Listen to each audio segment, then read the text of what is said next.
share some of my experiences in light of what has informed me as an individual.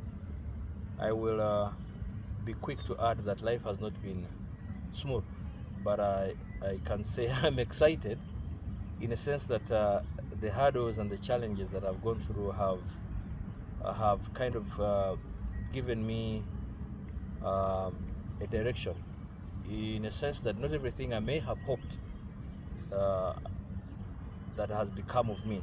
If some of you remember some of those poems like If by Rudyard Kipling, and then there was another poem uh, by Invictus, remember that, Invictus? And some of those things have reflected on my life and have informed me in terms of what I should be, regardless of the challenges that I've gone through. I will speak from a personal perspective in terms of the hurdles that have befallen me, and I've probably churned out the Lubogo that you may see today. I can tell you for a fact that once upon a time I wanted to be a medical doctor, and I thought that perhaps I would be one of the brightest medical doctors of the times as we speak today.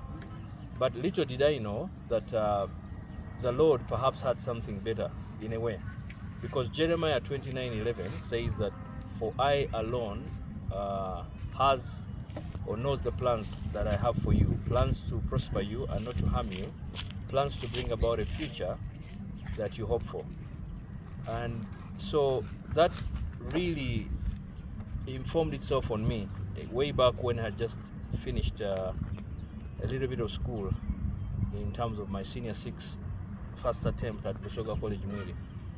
And later, when I somehow didn't make it in terms of a first time admission to the university, I had to rechannel myself in terms of finding exactly what God had destined for me perhaps. So it took a lot of time on me in terms of thinking deep, trying to discover what is Isaac Christopher Lubogo.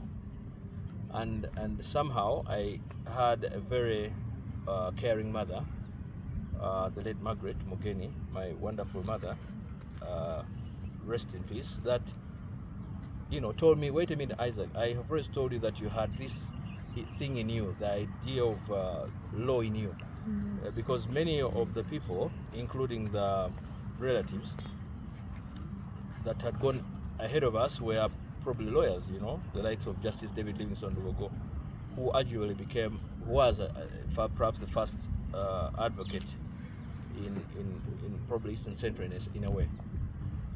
But other than that, also I had others like my brother Kano Tengo, who is an advocate of the High Court, and many other cousins, who are in the legal fraternity. So it took me to Kira College Boutique in a way of refining myself. So I had to start from senior 5, and one of the times I remember when I was with the great headmaster Isabili,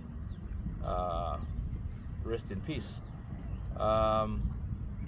he asked me, I would not take you on, Isaac, because Mwiri was competing with Chira College Boutique. So there's no way I could bring, quote unquote, a failure from Mwiri to Chira College Boutique. And I told Mr. Isabili, sir, I don't think I'm a failure. I am just trying to start on a tabula rasa, on a flat, a new phrase in terms of that. And because I've done PCB and now I'm doing history, economics, literature, stroke divinity. And then he said, okay, that's another, way that I could look at it. So you are just rebranding yourself in terms of discovering what you are and perhaps what God had destined for you to become.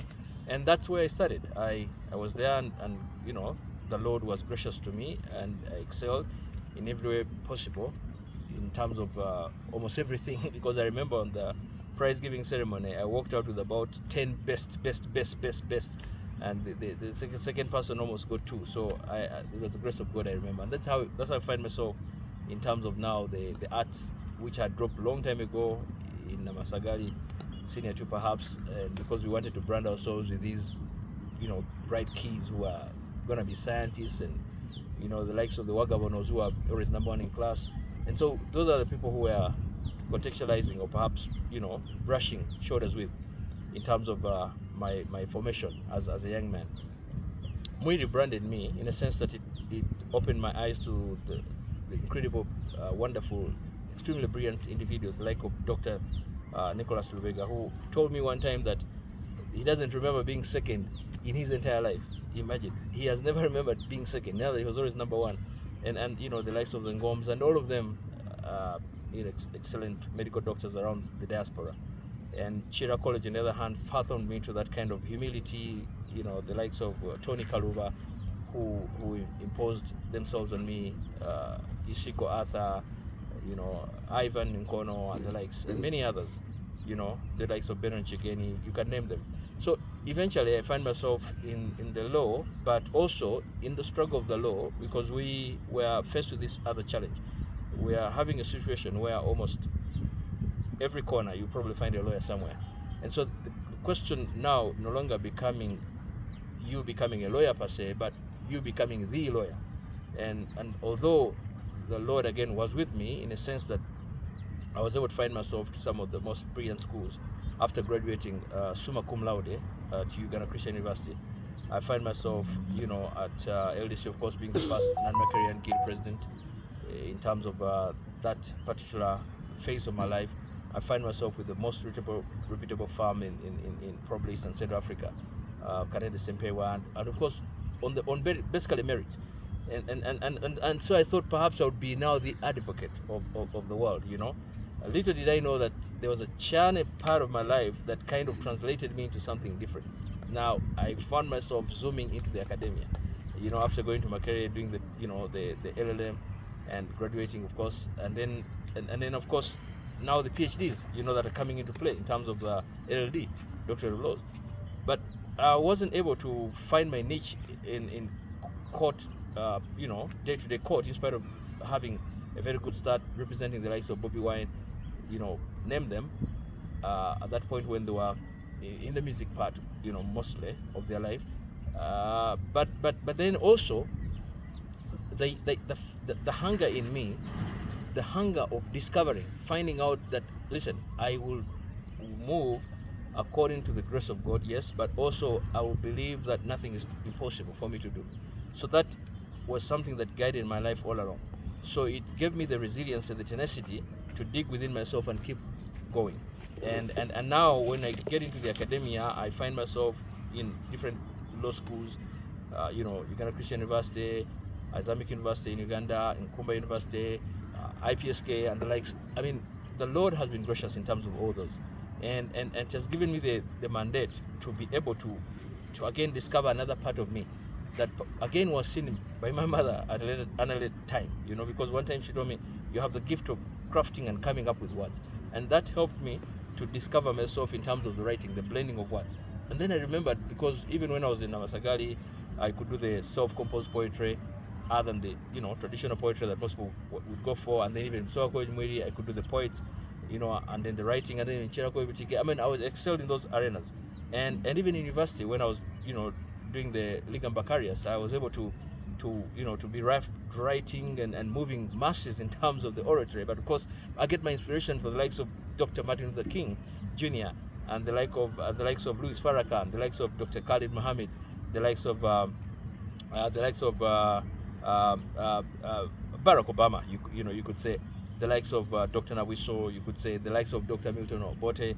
You know, and so one of these, Winston Churchill, you know, Margaret Thatcher, you can name them. Almost every best orator in the world was an individual that I could listen to every day, because that informed me now in terms of chanting who Lubogo Isaac Christopher is going to be in terms of affecting and changing the nation that we have today. So regardless of whatever challenge you may be going through, or the pains or the struggles, it may take you time to discover. And I remember one auntie of mine told me, when I was telling them that I'm going to do law, they said, for you, we are lucky that our kids got to know what they want to do before you. But you don't have to worry, even if you're a little bit late. We may have been a little bit late, but the most important thing is you keep doing the job so well, like Dr. King told us, that the dead, the living, and the unborn cannot do it any better. You know, and you know, resiliency and tenacity and the ability to dig within yourself and keep moving regardless and never giving up is the question. They say that a genius is what? A genius is 99% perspiration and only 1% inspiration. So you have sometimes to dig within yourself and say, listen, I will make it, I will move on, I will fight on regardless. Even today, with about 70 books right now, groundbreaking books that I've written, available at Lubogo. I still have to struggle. I still have to burn the midnight oil, like they say. Even now, arguably, probably the biggest book in East and Central Africa, Objection, My Lord, I still have to burn the midnight oil. And even as you do this, there are people who still come and pull you down and call you all sorts of names. They will be there. But listen, only a good mango is stoned. These rotten mangoes in most cases are not stoned, or even the raw ones. So you have to understand that life is a journey and not a destination. And whatever task that lays in your hands, do it to the best of your ability. I think it was Winston Churchill who said that story. There was a time when he was supposed to give a speech somewhere, and these at times when he had just won the World War. Remember Britain after they got rid of they call it German Nazi, like they say, and many people, professors, had sat down, and students, and everyone wanted to listen to what Winston Churchill, and everyone was with this pen and paper ready to scribble and taking what the great Churchill was about to say.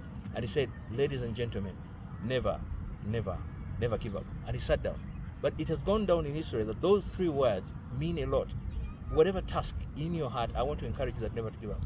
I know that the word of God says, weeping may endure in the night, but joy comes in the morning. So regardless of your challenge, as I said, life is a journey and not a destination. You just have to keep going. You just have to keep burning the mineral oil. And like Dr. King told us, if it falls your luck to be a street sweeper, strip the streets so well, like Raphael painted pictures, or like Shakespeare wrote poetry. Strip the streets so well that all the hosts of heaven and earth will sit down and say, there lied a great street sweeper. So whatever task, my friends, never give up. Keep going. The sky is no longer the limit. Thank you. My name is Isaac Christopher Lubogo. Find our works at lubogo.org and suigeneris.com. God bless you.